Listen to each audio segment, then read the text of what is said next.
The sun is beginning its slow descent beyond the horizon, casting an amber glow across the city streets. The air feels thick with anticipation, as though the day has been holding its breath for something monumental to occur. In the distance, the faint sounds of city life, the buzz of traffic, snippets of conversation, the occasional honk of a car, fill the background, but there's a quiet, underlying tension that seems to pulse through the atmosphere. The usual noise of urban life is slightly drowned out, a subdued prelude to something more significant.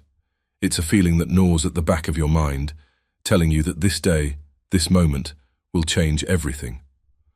Walking along the sidewalk, the investigator's steps are measured and purposeful, each one landing with a quiet certainty. His eyes scan the crowd with practiced focus, constantly absorbing every detail of his surroundings. He is a man who is no stranger to the darker corners of society, having spent years uncovering secrets, exposing corruption, and protecting those who can't protect themselves. His career in internal affairs has been defined by one simple truth: nothing is ever as it seems. The answers he seeks are rarely found in the obvious places. They're buried deeper, hidden in the most unexpected corners, waiting to be revealed to those who know how to see beyond the surface. As the investigator walks, his mind is already at work, analyzing the people around him, the way they move, the way they glance over their shoulders, the subtle shifts in their expressions. Every small detail holds meaning for someone like him. His years of experience have made him hyper-aware of his environment, but today something feels off. His instincts, finely tuned over the years, are screaming at him. There's a nervous energy in the air, an undercurrent of something about to go terribly wrong. And in this moment he can't shake the feeling that this particular day will end in a way he never expected.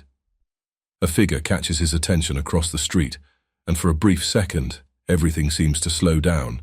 It's a police officer standing outside a cafe, eyes scanning the street with a fixed, almost predatory intensity.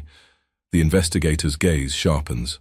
The officer's posture is rigid, his stance wide, exuding a sense of power and control. But there's something in his eyes, a darkness that doesn't belong there. It's the look of someone who believes they have absolute authority over everyone and everything around them. It's the look of someone who has allowed their own biases to cloud their judgment, someone who sees themselves as untouchable. The investigator watches as the officer's eyes narrow in on a black man who is walking down the sidewalk. At first, the black man seems unaware of the officer's gaze, but there's something in his subconscious that alerts him to the growing tension.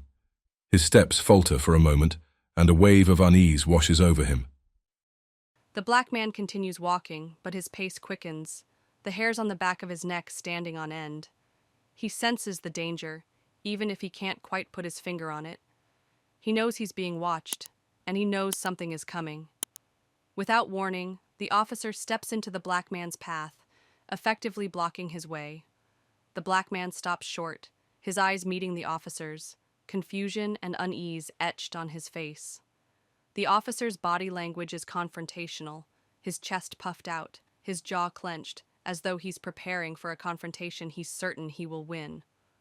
The black man's heart rate increases as the officer's eyes bore into him, scanning him from head to toe, a look of disdain in the officer's gaze.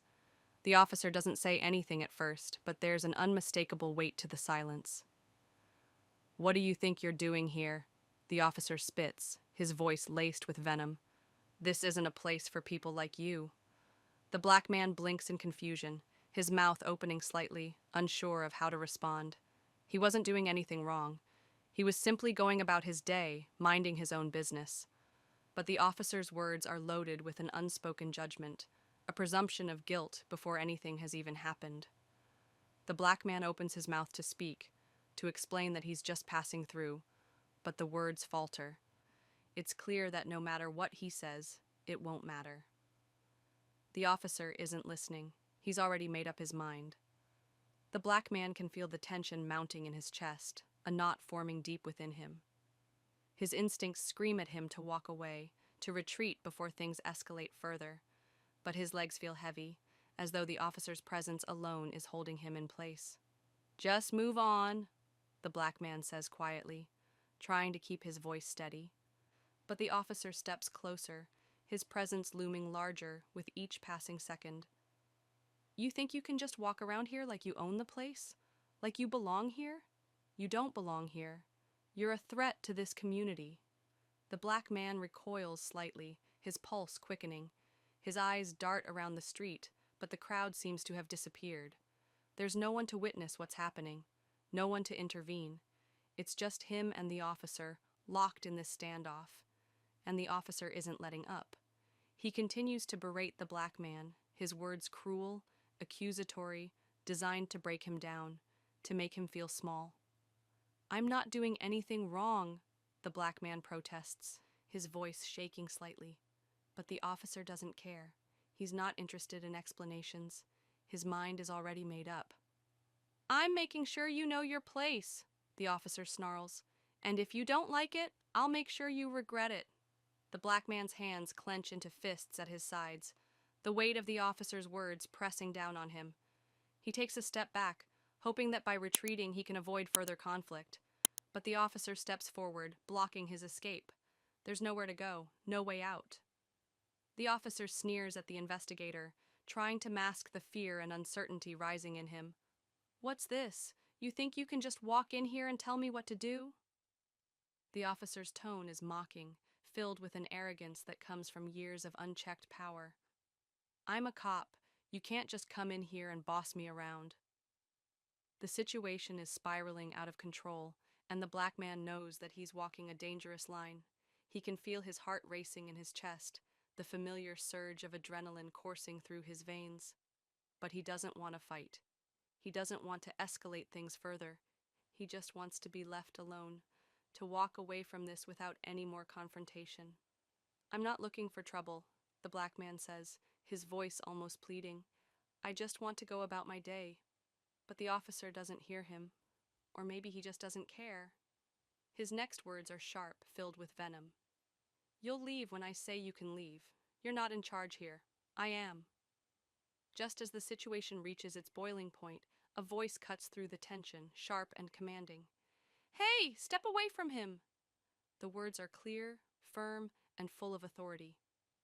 The officer stops mid-sentence, his head snapping around to find the source of the voice. There, standing at the edge of the crowd, is the investigator. The officer's gaze hardens as he sees the investigator approaching.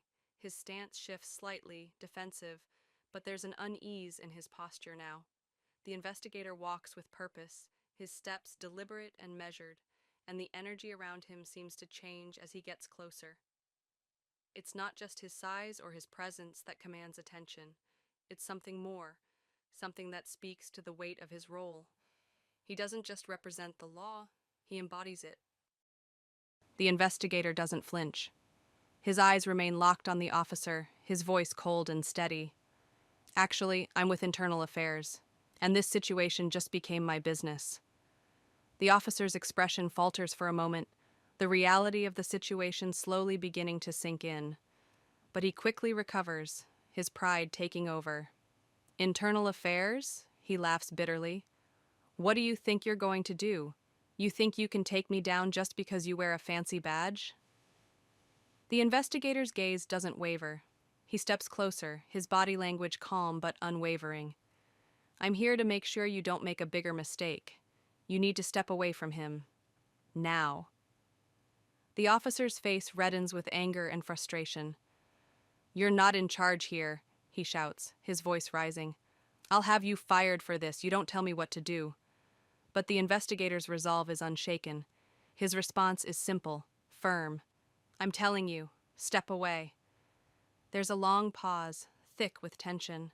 The officer's hand drifts toward his gun holster, a flash of movement that doesn't go unnoticed by the investigator. But before the officer can make a move, the investigator is already in motion. His hand shoots out, seizing the officer's wrist with practiced precision, twisting it behind the officer's back in a fluid, controlled motion. The officer gasps in pain, his breath catching as his body is forced into submission. "Let go of me," the officer growls, his voice laced with humiliation and rage. "You'll regret this." But the investigator is already in control. The black man watches in awe as the officer is subdued, his body bent under the investigator's skilled grip. The crowd, who had been too afraid to intervene, now begins to murmur, witnessing the power of authority being wielded for the sake of justice.